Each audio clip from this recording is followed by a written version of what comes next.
عندنا الفترة الجاية دي في قطط وكلاب كتير قوي حامل وداخلين على مرحلة ولادة. خلينا نتكلم عن نقطة التعامل مع البابي والكيتن الصغيرين. في أول مرحلة من عمرهم تقريبا من 10 ل 15 يوم بيبقى لسه ما فتحش. بعد كده بنوصل لمرحلة 20 يوم بنبدأ ندخل أكل حتى لو بسيط، حاجات بسيطة خالص سوفت جدا، مجرد إن هم بيبقوا بيلحسوها بس مش أكتر. نوصل لل30 يوم مثلا بنبدأ ندخل أكل، ممكن حتى حاجة هارد شوية بس طبعا مسلوقة كويس جدا ويقدروا إن هم ياكلوها. بنبدأ نكتر كمية الأكل شوية. نوصل لمرحلة ال45 يوم لشهرين بيبدأ تقريبا إن هو ياكل عادي.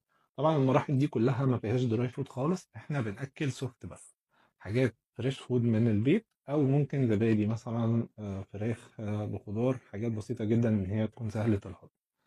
بعد كده من العمر بقى بعد الشهرين بنبدأ إن هو ياكل وبيتفطم خلاص، بقى كده مش بيبقى فيه رضاعة.